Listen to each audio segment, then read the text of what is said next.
তুমি যতবারই আল্লাহকে ডাকো তিনি তোমার ডাকে সাড়া দেন। তুমি যতবারই ভুল করো তিনি ক্ষমার দরজা খোলা রাখেন। তুমি যত একা হও না কেন তার রহমত তোমাকে জড়িয়ে রাখে। এই রহমতই আল্লাহর সবচেয়ে বড় গুণ, আর সেই গুণের নাম হল আল রহমান। আল রহমান অর্থ কি? আল রহমান মানে হল এমন এক করুণাময় যার দয়া সীমাহীন, অসীম এবং সর্বব্যাপী।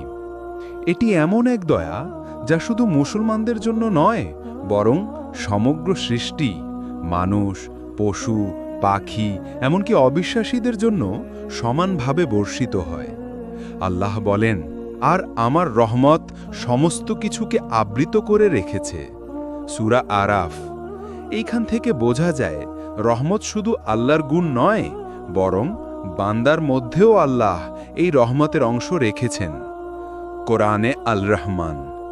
কোরআনে আল রহমান অসংখ্যবার এসেছে। সবচেয়ে আলোচিত আয়াত হল, আর আল্লাহর রহমতের কারণে তুমি তাদের প্রতি কোমল হয়েছ। সূরা আলে ইমরান ১৫৯। এইখান থেকে বোঝা যায় রহমত শুধু আল্লাহর গুণ নয়, বরং বান্দার মধ্যেও আল্লাহ এই রহমতের অংশ রেখেছেন। আল রহমানের রহমতের ধরন। আল রহমানের রহমত দুই ধরনের। এক, দুনিয়াবি রহমত, খাওয়ার জন্য খাবার, থাকার জন্য আশ্রয়, শ্বাস নেওয়ার জন্য বাতাস, পাপী হলেও রিজিক দেওয়া। দুই, আখিরাতের রহমত, জাহান্নাম থেকে মুক্তি, জান্নাত লাভ, আল্লাহর সান্নিধ্য পাওয়া। রাসূল সাল্লাল্লাহু আলাইহি ওয়াসাল্লাম বলেছেন, আল্লাহর কাছে ১০০ অংশ রহমত আছে। পৃথিবীতে তিনি তার মধ্যে মাত্র ১ অংশ নাজিল করেছেন, যার কারণে মা তার সন্তানকে দুধ খাওয়ায় এবং পশুরাও তাদের বাচ্চাদের প্রতি দয়া করে। বুখারী, মুসলিম। অর্থাৎ আমরা যত দয়া দুনিয়াতে দেখি সবই আল্লাহর অসীম রহমতের মাত্র একটি অংশ। একটি গল্প, আল্লাহর রহমত। এক ব্যক্তি রাসূল সাল্লাল্লাহু আলাইহি ওয়াসাল্লামের কাছে এসে বলল, হে আল্লাহর রাসূল, আমি বহু পাপ করেছি, আল্লাহ কি আমাকে ক্ষমা করবেন? রাসূল সাল্লাল্লাহু আলাইহি ওয়াসাল্লাম বললেন, তুমি কি আল্লাহর রহমতকে সীমিত মনে করো? আল্লাহর রহমত এত বড় যে যদি তোমার পাপ আকাশ পর্যন্ত পৌঁছায় আর তুমি আন্তরিকভাবে তওবা করো, তবে আল্লাহ তোমাকে ক্ষমা করবেন। এই গল্প থেকে বোঝা যায় আল্লাহর রহমত কখনো শেষ হয় না। বাস্তব জীবনে আল রহমানের শিক্ষা, হতাশ হয় না। যত বড় ভুলই হোক আল্লাহ ক্ষমা করবেন। মানুষের সাথে কোমল ব্যবহার করো, কারণ আল্লাহর রহমতের অংশ তোমার ভেতরেও আছে। জীবনের প্রতিটি মুহূর্তে আল্লাহর রহমত খুঁজে বের করো। তুমি হয়তো শতবার ভুল করেছ, শতবার আল্লাহর অবাধ্য হয়েছ, কিন্তু আল্লাহর দরজা তোমার জন্য কখনো বন্ধ হয়নি। তার আরেক সুন্দর নাম আল গফুর। তিনি অপরম ক্ষমাশীল, তিনি ক্ষমা করতে ভালোবাসেন। আল গফুর অর্থ কি? আল গফুর অর্থ হল এমন ক্ষমাশীল যিনি বারবার, অসংখ্যবার ক্ষমা করেন। আল্লাহ শুধু একবার নয়, যতবারই বান্দা ফিরে আসে তিনি তাকে ক্ষমা করেন। কোরআনে আল্লাহ বলেন, নিশ্চয়ই আমি বারবার ক্ষমা করি তাকে যে তওবা করে, ঈমান আনে, সৎ কাজ করে এবং তারপর সৎ পথে অবিচল থাকে। সূরা তহা ৮২। কোরআনে আল গফুর। কোরআনে আল গফুর নামটি বহুবার এসেছে, প্রায় ৯০ বারেরও বেশি। যেমন, আর নিশ্চয়ই তোমার রব ক্ষমাশীল, পরিপূর্ণ রহমতশীল। সূরা কাহাফ ৫৮। এখান থেকে বোঝা যায় আল্লাহর ক্ষমা আর রহমত একসাথে চলে। তিনি শুধু শাস্তি দেন না, বরং বান্দার ভুল ঢেকে দেন। আল গফুরের ক্ষমার ধরন। ১, পাপ মুছে দেওয়া। তুমি যখন আন্তরিক তওবা করো, আল্লাহ তোমার পাপ মুছে দেন। ২, পাপ ঢাকা রাখা। অনেক সময় তুমি গুনাহ করো, কিন্তু আল্লাহ সেটি মানুষের সামনে প্রকাশ করেন না। ৩, আখেরাতে ক্ষমা। বান্দা যদি আল্লাহর কাছে ফিরে আসে, আল্লাহ আখেরাতেও তাকে শাস্তি থেকে বাঁচান। একটি গল্প, আল্লাহর ক্ষমা। রাসূলুল্লাহ সাল্লাল্লাহু আলাইহি ওয়াসাল্লাম বলেছেন, একজন ব্যক্তি ৯৯ জন মানুষকে হত্যা করেছিল। এরপর সে একজন আলেমের কাছে গিয়ে জানতে চাইল, আমার জন্য তওবার সুযোগ আছে কি? আলেম বললেন, হ্যাঁ আছে। আল্লাহর রহমত এত বড় যে তোমার জন্য ক্ষমা আছে। সে তওবা করে সৎ পথে চলতে লাগল। অবশেষে আল্লাহ তাকে ক্ষমা করে দিলেন। বুখারী ও মুসলিম। এই হাদিস আমাদের শেখায়, আল্লাহর কাছে ফিরে আসলে পাপ যত বড়ই হোক আল্লাহ ক্ষমা করে দেন। বাস্তব জীবনে আল গফুরের শিক্ষা। হতাশ হয় না। তুমি যত গুনাহ করো না কেন, আল্লাহর কাছে ক্ষমা চাইতে পারো। তওবা করতে দেরি করো না, কারণ তুমি জানো না কখন মৃত্যু এসে যাবে। অন্যকে ক্ষমা করো, যেমন আল্লাহ তোমাকে ক্ষমা করেন, তুমিও অন্যকে ক্ষমা করো। মানুষ তোমার ভেতরের কষ্ট জানে না। মানুষ শুধু তোমার হাসি দেখে, চোখের অশ্রু দেখে না। কিন্তু একজন আছেন যিনি সব জানেন, তোমার অন্তরের গোপন কথা, তোমার দুঃখ, তোমার স্বপ্ন, এমনকি তোমার ভয়। তিনি হলেন আল আলিম, সর্বজ্ঞ সর্বজ্ঞানী আল্লাহ। আল্লাহ আলিম অর্থ কি? আল্লাহ আলিম অর্থ হল যিনি সব কিছু জানেন, তার জ্ঞানের বাইরে কিছুই নেই। তিনি অতীত জানেন, বর্তমান জানেন, ভবিষ্যৎ জানেন। এমনকি আমরা যে কথা বলিনি, কেবল অন্তরে ভেবেছি, সেটিও তিনি জানেন। কোরআনে বলা হয়েছে, নিশ্চয় আল্লাহ সব কিছুর জ্ঞান রাখেন। সূরা হুজুরাত ১৬। কোরআনে আল্লাহ আলিম। কোরআনে আল্লাহ আলিম নামটি বহুবার এসছে, প্রায় ১৫৭ বারেরও বেশি। তোমাদের জিহ্বায় যা উচ্চারণ করো আর অন্তরে যা গোপন করো, সব কিছুরই জ্ঞান আল্লাহ রাখেন। সূরা আলে ইমরান ২৯। এখান থেকে আমরা বুঝি, মানুষকে হয়তো আমরা ফাঁকি দিতে পারি, কিন্তু আল্লাহকে নয়। আল্লাহ আলিমের জ্ঞানের বৈশিষ্ট্য: ১ অসীম জ্ঞান, ২ লুকানো বিষয়ও জানেন, ৩ অতীত ও ভবিষ্যৎ একই সাথে জানেন। তিনি জানেন আগামীকাল তোমার কি হবে, তুমি কোথায় যাবে। একটি গল্প। আল্লাহর জ্ঞানের সামনে মানুষ অসহায়। একবার হযরত মূসা আলাইহিস সালাম ভেবেছিলেন দুনিয়ার মধ্যে তিনিই সবচেয়ে জ্ঞানী। তখন আল্লাহ তাকে পাঠালেন খিজির আলাইহিস সালামের কাছে, যিনি আল্লাহর বিশেষ জ্ঞানে শিক্ষিত ছিলেন। খিজির আলাইহিস সালাম মূসাকে দেখালেন এমন কিছু কাজ যা প্রথমে অদ্ভুত মনে হয়েছিল, যেমন একটি নৌকা ক্ষতিগ্রস্ত করা, একটি বালককে হত্যা করা। পরে ব্যাখ্যা এল, এগুলো আল্লাহর বিশেষ হিকমা অনুযায়ী হয়েছিল। এখান থেকে আমরা শিখি, আল্লাহর জ্ঞানের সামনে মানুষের জ্ঞান খুব সামান্য।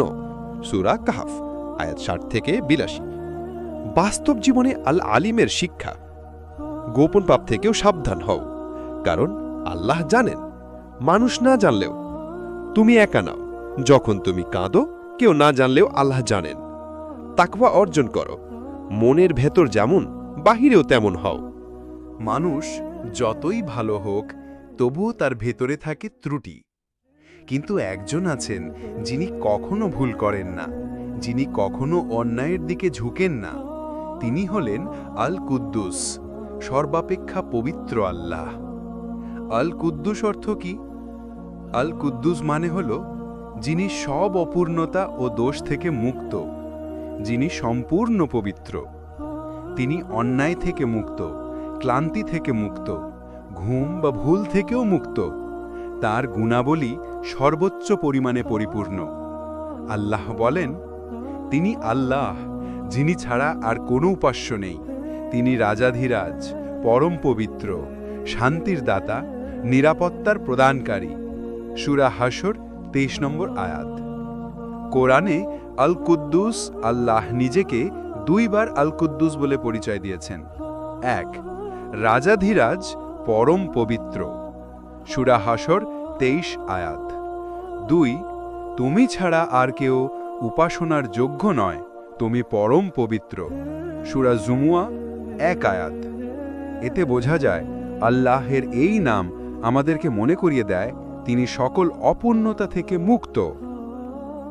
আল কুদ্দুসের মাহাত্ম্য: ত্রুটিমুক্ত সত্তা, মানুষের মতো তার কোনো দুর্বলতা নেই, শিরক থেকে মুক্ত, তার সাথে কাউকে তুলনা করা যায় না।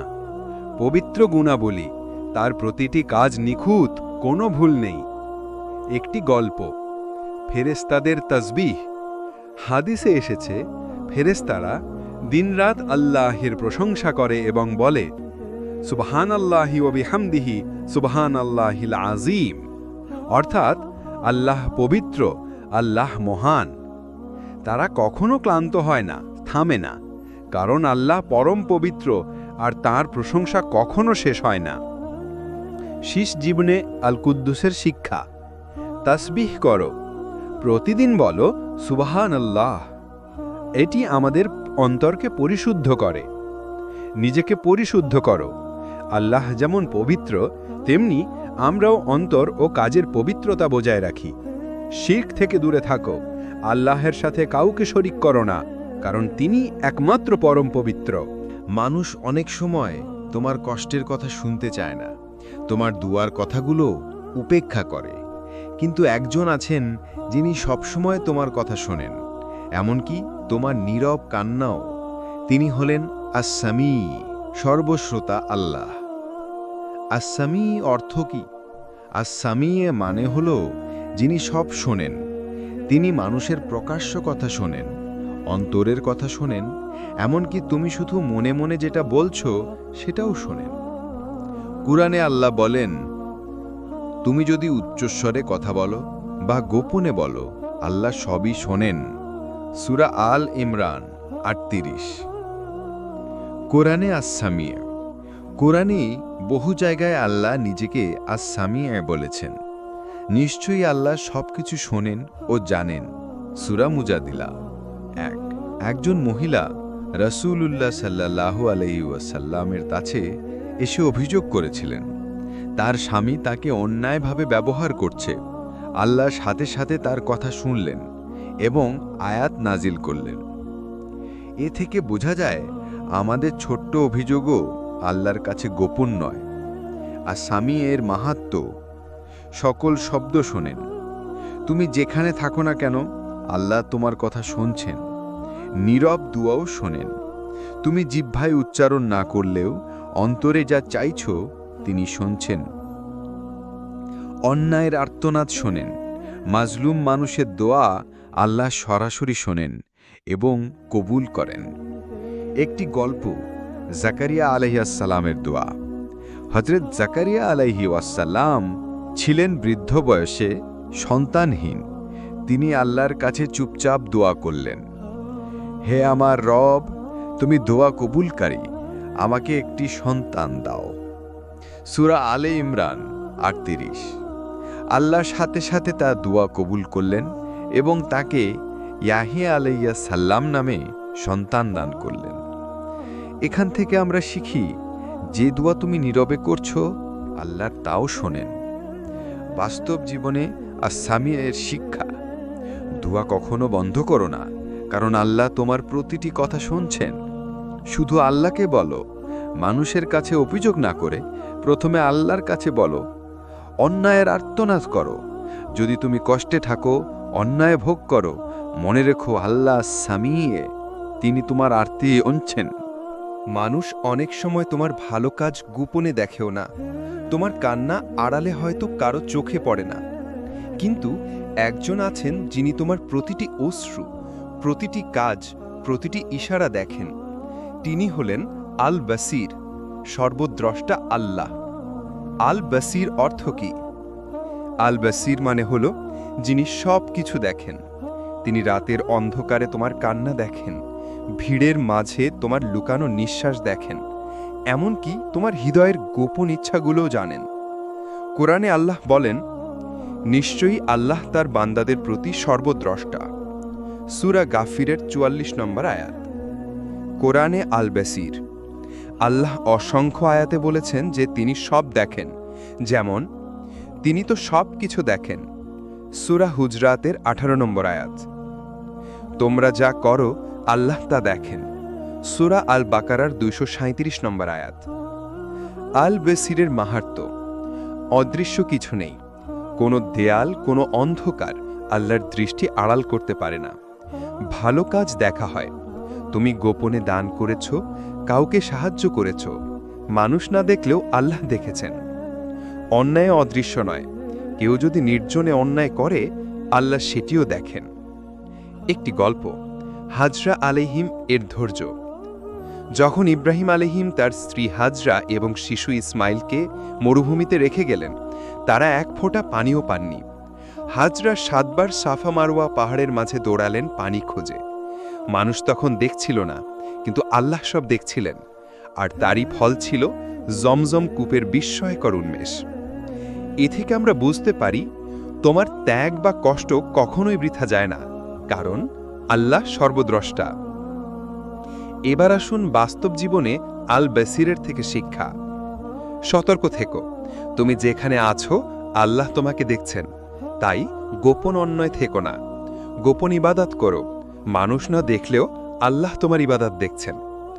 অবমূল্যায়ন করো না, মানুষ যদি তোমার ভালো কাজ না দেখে চিন্তা করো না, আল্লাহ দেখছেন। মানুষের আদালত অনেক সময় অন্যায় করে, অনেক সময় শক্তিশালীর পক্ষে রায় দেয়, কিন্তু একজন আছেন যিনি কখনোই অন্যায় করেন না, যিনি সর্বদা ন্যায় বিচার করেন। তিনি হলেন আল হাকাম, সর্বোত্তম বিচারক আল্লাহ। আল হাকাম অর্থ কি? আল হাকাম মানে হল যিনি বিচার করেন, যিনি চূড়ান্ত সিদ্ধান্ত দেন। মানুষের বিচারভঙ্গি সীমিত, পক্ষপাত দুষ্ট হতে পারে, কিন্তু আল্লাহর বিচার নিখুঁত, ন্যায়ভিত্তিক এবং সর্বশেষ সত্য। কুরআনে আল্লাহ বলেন, আল্লাহই সর্বোত্তম বিচারক। সূরা ৩ আয়াত ৮। কুরআনে আল হাকাম, আল্লাহ বহুবার তার ন্যায় বিচারের কথা বলেছেন। তোমরা যা নিয়ে মতভেদ করো তার বিচার আল্লাহ করবেন। সূরা আশ-শুরা ১০। আল্লাহ দ্রুত হিসাব গ্রহণকারী। সূরা ইব্রাহিম ৫১। আল হাকামের মাহাত্ম্য, কোনো অন্যায় লুকানো যাবে না। মানুষের আদালত ফাঁকি দেওয়া যায়, কিন্তু আল্লাহর বিচারে কিছুই আড়াল থাকবে না। প্রতিটি কাজের হিসাব হবে, ছোট থেকে ছোট ভালো কিংবা মন্দ কাজও আল্লাহর আদালতে ধরা পড়বে। ন্যায় বিচারের প্রতিশ্রুতি, দুনিয়ায় যাদের উপর জুলুম হয়েছে, কিয়ামতের দিন আল্লাহ তাদের জন্য ন্যায় বিচার করবেন। একটি গল্প, রাসূলুল্লাহ সাল্লাল্লাহু আলাইহি ওয়াসাল্লামের হাদিস। রাসূলুল্লাহ সাল্লাল্লাহু আলাইহি ওয়াসাল্লাম বলেছেন, কিয়ামতের দিন আল্লাহ সকলকে একত্র করবেন এবং প্রত্যেককে তার কর্মের বিচার দেওয়া হবে, অন্যায়ের প্রতিশোধ নেওয়া হবে। এমনকি একটি শিংওয়ালা ছাগল যদি শিং ছাড়া ছাগলকে আঘাত করে তারও হিসাব হবে। সহিহ মুসলিম। এ থেকে বোঝা যায় যে আল্লাহর আদালতে ক্ষুদ্রতম অন্যায়ও অমার্জিত থাকবে না। বাস্তব জীবনে আল হাকামের শিক্ষা, অন্যায় করো না, কারণ হয়তো দুনিয়ায় পার পেয়ে যাবে, কিন্তু আখিরাতে আল্লাহর আদালত থেকে নয়। ধৈর্য ধরো, তুমি যদি জুলুমের শিকার হও, মনে রেখো আল্লাহ আল হাকাম, তিনি একদিন তোমার পক্ষে রায় দেবেন। ন্যায় প্রতিষ্ঠা করো, নিজের জীবনে ন্যায়ের চর্চা করো, কারণ আল্লাহ ন্যায়ের প্রিয়। মানুষ অনেক সময় ন্যায়পরায়ণ হওয়ার চেষ্টা করলেও আবেগ, স্বার্থ বা অজ্ঞতার কারণে ভুল করে ফেলে। কিন্তু একজন আছেন যিনি কখনই অন্যায় করেন না, যিনি পরিপূর্ণ ন্যায় প্রতিষ্ঠা করেন। তিনি হলেন আল আদল, পূর্ণ ন্যায়পরায়ণ আল্লাহ। আল আদল অর্থ কি? আল আদল মানে হল যিনি সর্বদা ন্যায় বিচার করেন, যিনি সমতা ও ভারসাম্য রক্ষা করেন। আল্লাহর প্রতিটি সিদ্ধান্ত ন্যায়সঙ্গত, সঠিক ও পূর্ণাঙ্গ। তিনি কখনোই কাউকে অবিচার করেন না। কোরআনে আল্লাহ বলেন, আল্লাহ কোনো অন্যায় করেন না, বরং মানুষই নিজেদের প্রতি অন্যায় করে। সূরা ইউনুস ৪৪। কোরআনে আল্লাহ তার ন্যায় বিচার কথা বারবার স্মরণ করিয়ে দিয়েছেন। আল্লাহ ন্যায় বিচার ও সৎ কাজের নির্দেশ দেন। সূরা নাহল ৯০। আমার প্রতিশ্রুতি সত্য, আমি কখনো অন্যায় করি না। সূরা কাফ ২৯। আল আদল এর মাহাত্ম্য, পূর্ণ ন্যায় বিচার। আল্লাহর কাছে কারো বংশ, সম্পদ, ক্ষমতা কোনো কাজে আসবে না, শুধু আমলই বিচার্য হবে। প্রতিটি আমলের ওজন, ছোট একটি হাসি, সামান্য একটি সাহায্য অথবা সামান্য একটি কষ্ট, সবই আল্লাহর কাছে ওজন করা হবে। অন্যায় থেকে মুক্ত। দুনিয়ার আদালত অন্যায় করতে পারে, কিন্তু আল্লাহর আদালত কখনোই না। একটি গল্প, ন্যায়পরায়ণ খেলাফত। ওমর ইবনুল্লাল খাত্তাব রাদিয়াল্লাহু আনহু ছিলেন ন্যায়পরায়ণতার প্রতীক। একবার তার নিজের ছেলে মদ পান করার অপরাধে ধরা পড়ল। তিনি তার ছেলেকেও সেই একই শাস্তি দিলেন যা অন্য মুসলমানদের দেওয়া হতো। মানুষ অবাক হয়ে বলল, হে আমিরুল মোমিনিন, আপনি তো খলিফা, চাইলে ছেলেকে ক্ষমা করে দিতে পারতেন। তিনি উত্তর দিলেন, আমি চাই না মানুষ বলুক ওমরের ছেলে আইন ভাঙলেও শাস্তি পায় না। এটাই আল্লাহর আল আদল নামের প্রতিফলন, যা ওমর রাদিয়াল্লাহু আনহু তার জীবনে ধারণ করেছিলেন। সততা, ন্যায় বিচার ও সৎ চরিত্র সেই সব আমল যা আল্লাহর কাছে চিত্র নাকি। তুমি যতই গুনাহ করো, যতবারই আল্লাহর কাছে ফিরে যাও, তিনি কখনো বিরক্ত হন না, বরং তিনি আরও বেশি ভালোবাসা ও বান দিয়ে তোমাকে ঢেকে দেন। কারণ তিনি আল করিম, পরম দয়ালু, মহান দাতা। আল করিম অর্থ কি? আল করিম মানে হল যিনি অপরিসীম দাতা, যিনি সীমাহীন উদারতায় মানুষকে দেন। তিনি এমন দাতা যিনি কাউকে ফিরিয়ে দেন না, এমনকি গুনাহগার বান্দাকেও না। কুরআনে আল্লাহ বলেন, হে মানুষ, তোমার প্রতিপালক মহান দাতা আল করিম, এর প্রতি তোমাকে প্রতারিত করল কে? সূরা ইনফিতার। কুরআনে আল করিম, আল্লাহ কুরআনে তার করিম সত্তার পরিচয় দিয়েছেন। আল্লাহ মহান দাতা, অসীম করুণাময়। সূরা নিসা 64। যদি তোমরা কৃতজ্ঞ হও, আমি অবশ্যই তোমাদের আরও বেশি দেব। সূরা ইব্রাহিম 7। আল করিম এর মাহাত্ম্য, সীমাহীন দান। আল্লাহ দান করতে থাকেন যদি বান্দা তার অবাধ্য হয়। গুনাহ ক্ষমা, বান্দা যখন তাওবা করে, আল্লাহ তার দয়ার দরজা খুলে দেন। চিরস্থায়ী পুরস্কার, দুনিয়ার দানের তুলনায় আল্লাহর দেওয়া জান্নাত হল অসীম দান। একটি গল্প। রাসূলুল্লাহ সাল্লাল্লাহু আলাইহি ওয়াসাল্লামের কাছে আসা এক বেদুইন রাসূলুল্লাহ সাল্লাল্লাহু আলাইহি ওয়াসাল্লামের কাছে এসে বলল, হে মুহাম্মদ সাল্লাল্লাহু আলাইহি ওয়াসাল্লাম, আল্লাহ যদি আমাদের ভুল ক্ষমা না করেন তবে আমরা ধ্বংস হয়ে যাব। রাসূলুল্লাহ সাল্লাল্লাহু আলাইহি ওয়াসাল্লাম হেসে বললেন, তুমি এমন এক প্রভুর কাছে দোয়া করছো যিনি আল করিম, তিনি কখনো বান্দাকে নিরাশ করেন না। এ থেকেই বোঝা যায় আল্লাহর করিম সত্তা হল বান্দার জন্য আশা ও ক্ষমার উৎস। 7. জীবনে আল করিমের শিক্ষা। আল্লাহর কাছ থেকে বড় কিছু চাওয়া, কারণ তিনি মহান দাতা, বড় কিছু চাওয়াই তার মহিমার প্রতিফলন। কৃতজ্ঞ হও। প্রতিটি শ্বাস প্রশ্বাস, প্রতিটি রিজিক সবই আল্লাহর দান। মানুষের প্রতি উদার হও। আল্লাহ যেমন উদার, তুমিও মানুষের প্রতি দানশীল হও। শেষ অনুপ্রেরণা। যখন তুমি মনে করবে আমি গুনাহগার, আল্লাহ আমাকে হয়তো আর ক্ষমা করবেন না, তখন মনে রেখো, হে আল্লাহ, তুমি আল করিম, আমি তোমার দয়ার ভিখারি, তুমি ছাড়া আমার আর কোনো আশ্রয় নেই। এই বিশাল দুনিয়ায় আমরা অনেক সময় নিজেকে অসহায় মনে করি, মনে হয় কেউ নেই আমাদের রক্ষা করার জন্য। কিন্তু মনে রেখো, একজন আছেন যিনি সর্বদা তোমাকে পাহারা দেন, প্রতিটি ক্ষুদ্রতম ব্যাপারও সংরক্ষণ করেন। তিনি হলেন আল হাফিজ, সংরক্ষণকারী ও রক্ষাকারী আল্লাহ। আল হাফিজ অর্থ কি? আল হাফিজ মানে হল যিনি সব কিছু সংরক্ষণ করেন, সব কিছু রক্ষা করেন। আল্লাহ আমাদের দেহ, আমাদের আত্মা, আমাদের আমল, সব কিছুর রক্ষক। তিনি আসমান জমিনকে ধারণ করে রেখেছেন তাঁর ইচ্ছায়। কুরআনে আল্লাহ বলেন, আল্লাহ আসমান ও জমিনকে ধারণ করে রেখেছেন যাতে তারা ধ্বংস হয়ে না যায়। সূরা ফাতির 41 আয়াত। কুরআনে আল হাফিজ। আল্লাহ কুরআনে বারবার আমাদের স্মরণ করিয়ে দেন তিনি সর্বদা আমাদের পাহারাদার। নিশ্চয়ই আমার পালনকর্তা সবকিছুর উপর সংরক্ষণকারী। সূরা হুদ 57 আয়াত। তোমাদের উপর প্রেরিত রয়েছে পাহারাদার ফেরেশতা। সূরা ইনফিতার 10 থেকে 11 আয়াত। আল হাফিজ এর মাহাত্ম্য। আমাদের জীবন রক্ষা। প্রতিদিন অসংখ্য বিপদ থেকে আল্লাহ আমাদের বাঁচান, যা আমরা টেরই পাই না। আমল সংরক্ষণ।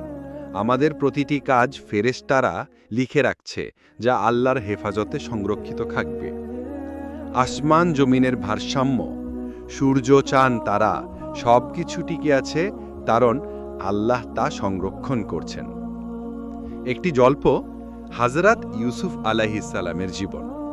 হযরত ইউসুফ আলাইহিসসালাম ছোটবেলায় ভাইদের ষড়যন্ত্রের শিকার হয়ে কূপে ফেলে দেওয়া হয়েছিলেন, কিন্তু আল্লাহ তাকে হেফাজত করলেন। দাসত্ব, কারাগার, সব কিছুর পরও আল্লাহ তাকে মিশরের মন্ত্রী বানালেন। এটাই আল হাফিজের শিক্ষা। মানুষ যদি তোমাকে ধ্বংস করার চেষ্টা করে, আল্লাহ চাইলে তোমাকে রক্ষা করবেন এবং সম্মানিত করবেন। বাস্তব জীবনে আল হাফিজ এর শিক্ষা। আল্লাহর ওপর ভরসা করো। বিপদের সময় বলো, হাসবিয়াল্লাহু ওয়া নি'মাল হাফিজ। আল্লাহই আমার জন্য যথেষ্ট, তিনি শ্রেষ্ঠ রক্ষক। গুনাহ থেকে বাঁচো। মনে রেখো, তোমার প্রতিটি কাজ সংরক্ষিত হচ্ছে। আল্লাহর হেফাজত চাও।